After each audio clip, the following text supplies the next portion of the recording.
Hey guys, welcome to study search point. मैं आप सभी का स्वागत करता हूं आज के दिन के इस वीडियो के अंक में, जिसमें हम 1 मई से 9 मई तक के करंट अफेयर को जानेंगे। साथ ही दोस्तों, हमारे चैनल पर करंट अफेयर से संबंधित वीडियो हर रविवार शाम 6 बजे से 7 बजे के बीच अपलोड किया जाता है।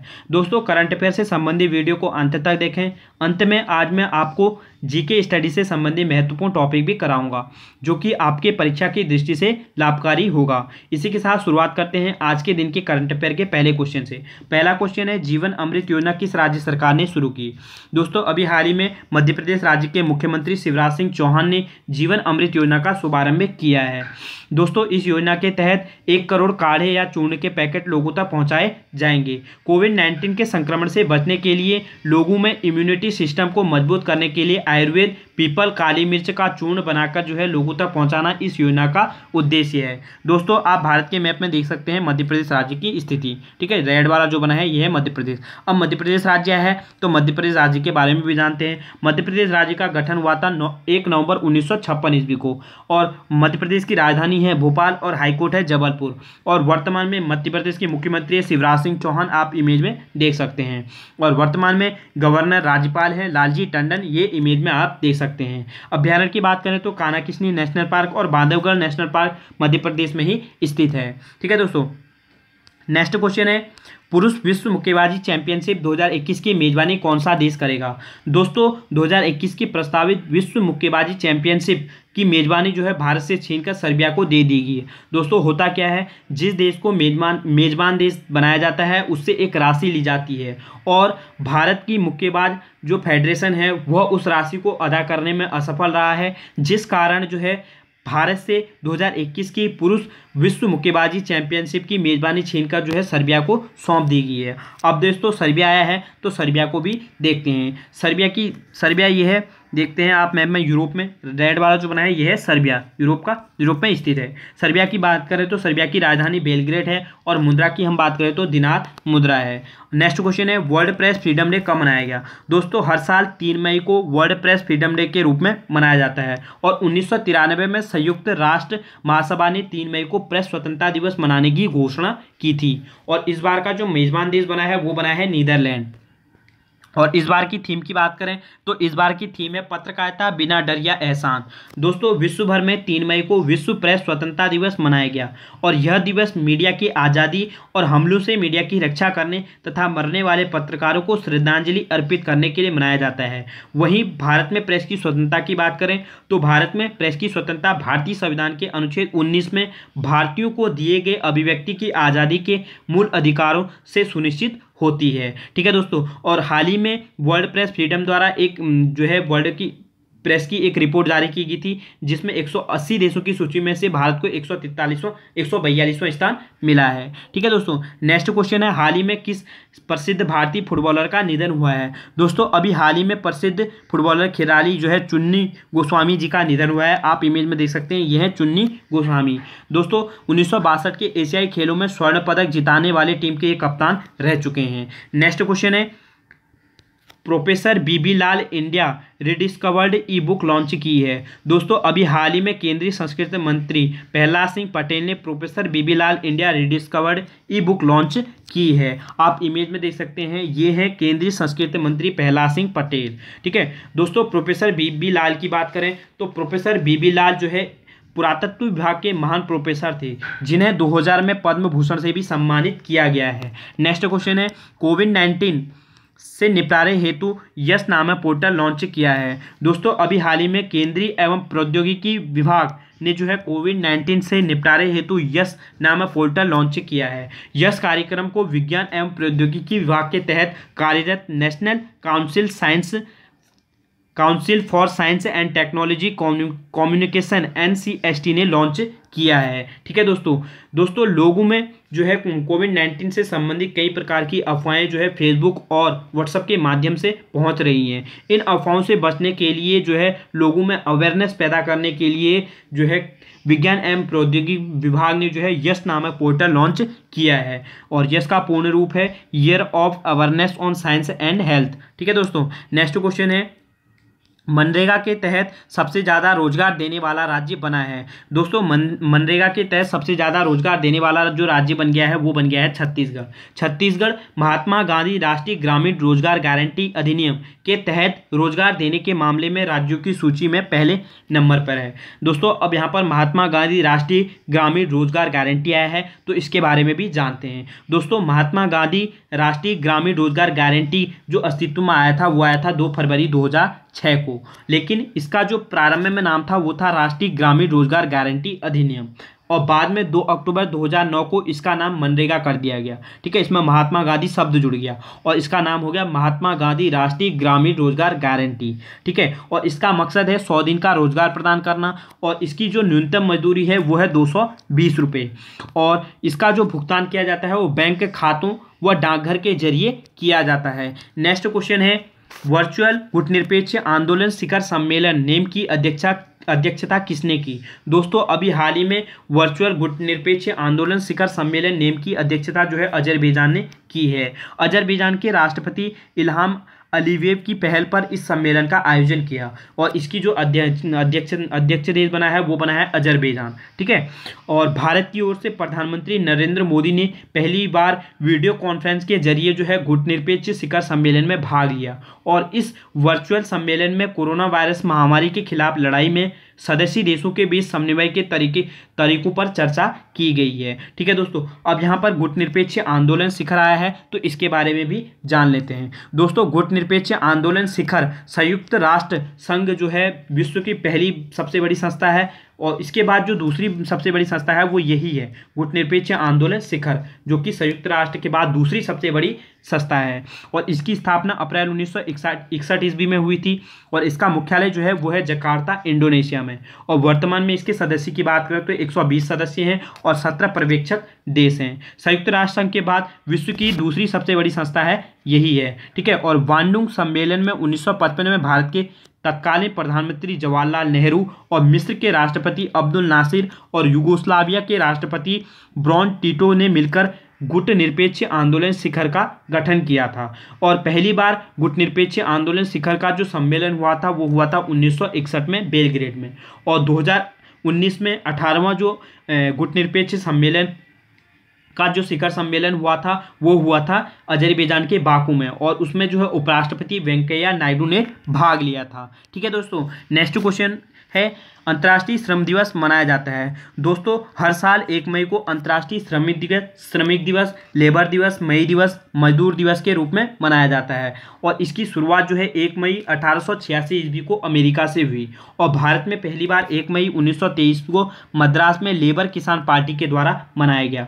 दोस्तों अंतर्राष्ट्रीय मजदूर दिवस की शुरुआत 1 मई 1886 को अमेरिका के एक आंदोलन से हुई थी। दोस्तों मजदूरों के काम और उसकी सीमा निर्धारित की गई थी। पहले क्या होता था कि 15 घंटे काम कराया जाता था, साथ ही मजदूरों के साथ शोषण किया जाता था, जिस कारण यह एक आंदोलन के रूप में बदल गया था, और इसी के परिणाम स्वरूप जो है 1889 ईस्वी में अंतर्राष्ट्रीय समाजवादी की एक दूसरी बैठक बुलाई गई थी, जिसमें एक प्रस्ताव पारित किया गया, और उसी प्रस्ताव के आधार पर जो है 1 मई को अंतर्राष्ट्रीय मजदूर दिवस मनाया गया। ठीक है दोस्तों, नेक्स्ट क्वेश्चन है, किम जोंग उन को किस देश के राष्ट्रपति ने स्मारक युद्ध पदक से सम्मानित किया है? दोस्तों हाल ही में किम जोंग को रूसी राष्ट्रपति व्लादिमीर पुतिन ने नाजी जर्मन पर जीत के 75वीं वर्षगांठ के उपलक्ष्य में द्वितीय युद्ध स्मारक पदक से सम्मानित किया है। ठीक है दोस्तों, आप इमेज में देख सकते हैं, ये है रूस के राष्ट्रपति जो है व्लादिमीर पुतिन, और ये है उत्तरी कोरिया के तानाशाह। ठीक है दोस्तों, नेक्स्ट क्वेश्चन है, ऑपरेशन समुद्र सेतु का संबंध किससे है? दोस्तों अभी हाल ही में जो है कोविड-19 महामारी की तेजी की वजह से कई भारतीय जो है विदेशों में फंस गए हैं। इस स्थिति में नागरिकों को स्वदेश लाने के लिए भारतीय नौसेना द्वारा जो है ऑपरेशन समुद्र सेतु लॉन्च किया गया है। साथ ही भारत सरकार द्वारा जो है वंदे मातरम योजना शुरू की गई है। ठीक है दोस्तों, तो आपसे पूछा जाएगा कि ऑपरेशन समुद्र सेतु और वंदे मातरम योजना का संबंध किससे है? तो विदेश में भारतीयों को वापस लाने हेतु, ठीक है, इस योजना अभियान की शुरुआत की गई है। नेक्स्ट क्वेश्चन है, किस देश ने अपनी मुद्रा का नाम बदलकर तोमान करने की घोषणा की है? दोस्तों अभी हाल ही में जो है ईरान ने अपनी मुद्रा को बदलकर तोमान करने की घोषणा की है। आप देख सकते हैं ईरान, ठीक है, ये है ईरान। ईरान आया है। ईरान की राजधानी की बात करें तो ईरान की राजधानी है तेहरान और ईरान की मुद्रा है रियाल, जो कि चेंज होकर अब तोमान होने वाली है। नेक्स्ट क्वेश्चन है विशाखापट्टनम में पॉलीमर कंपनी में कौन सी गैस का रिसाव हुआ है। दोस्तों अभी हाल ही में विशाखापट्टनम में पॉलीमर कंपनी में स्टायरीन गैस के रिसाव के कारण कई लोगों की मौत हो गई है। ठीक है दोस्तों, तो अब आंध्र प्रदेश राज्य आया है। आंध्र प्रदेश राज्य की हम बारे में जानते हैं। ठीक है, जानने का प्रयास करते हैं। आंध्र प्रदेश राज्य का गठन जो है 1 अक्टूबर 1953 में हुआ था और आंध्र प्रदेश जो है भाषा के आधार पर गठित पहला राज्य था और आंध्र प्रदेश की राजधानी है हैदराबाद और आंध्र प्रदेश का हाईकोर्ट आंध्र प्रदेश में ही है। आंध्र प्रदेश के वर्तमान में मुख्यमंत्री हैं YS जगनमोहन रेड्डी। आप इमेज में देख सकते हैं, ये हैं YS जगनमोहन रेड्डी और आंध्र प्रदेश के गवर्नर जो हैं वो हैं भूषण हरिचंद्र। ठीक है, विश्वभूषण हरिचंद्र जो है ये अभी वर्तमान टाइम के राज्यपाल हैं। ठीक है, आंध्र प्रदेश के लोक नृत्य की हम बात करें तो कुचिपुड़ी मोहिनीअट्टम आंध्र प्रदेश के लोक नृत्य हैं। बहुत ज़्यादा पूछा जाता है परीक्षाओं में कुचिपुड़ी कहाँ का नृत्य है, तो वो है आंध्र प्रदेश का। या मोहिनीअट्टम कहाँ का नृत्य है, लोक नृत्य है, शास्त्रीय नृत्य है, तो वो है आंध्र प्रदेश का। अभ्यारण्य की बात करें शेषचलम हिल्स जैव मंडल क्षेत्र, कोरिंगा वन्यजीव अभ्यारण्य, पाखल वन्यजीव अभ्यारण्य, ये सभी जो है आंध्र प्रदेश में स्थित हैं। और यहाँ पर एक परियोजना स्थित है नागार्जुन सागर परियोजना, जो कि कृष्णा नदी पर बनी हुई है। ये बहुत फेमस परियोजना है। ठीक है दोस्तों, नेक्स्ट क्वेश्चन है UNP यानी कि संयुक्त राष्ट्र पर्यावरण कार्यक्रम का गुडविल भारत का गुडविल एम्बेसडर 2022 तक मनाया गया है। दोस्तों अभी हाल ही में जो है संयुक्त राष्ट्र पर्यावरण कार्यक्रम UNEP में भारत का गुडविल एम्बेसडर 2022 तक के लिए दिया मिर्जा को बनाया गया है। अब यहाँ पर संयुक्त राष्ट्र पर्यावरण कार्यक्रम UNP आया है, तो इसके बारे में भी जान लेते हैं। दोस्तों ये इमेज में जो दिखाई दे रही है ये दिया मिर्जा हैं, जो कि भारत की गुडविल एम्बेसडर 2022 तक के लिए जो है UNP की मनाई गई है। अब संयुक्त राष्ट्र पर्यावरण कार्यक्रम UNP की स्थापना जो हुई थी वो हुई थी 1972 ईस्वी में और इसका मुख्यालय जो है वो है नैरोबी में। दोस्तों 5 जून पर्यावरण दिवस जो है इसी UNP की पहल पर मनाया जाता है और स्टॉकहोम स्वीडन में 1972 में निर्णय लिया गया था कि पहली बार निर्णय लिया गया था। ठीक है, और पर्यावरण दिवस को मनाने का निर्णय लिया गया था स्टॉकहोम में 1972 में और पहली बार विश्व पर्यावरण दिवस मनाया गया 1974 ईस्वी में।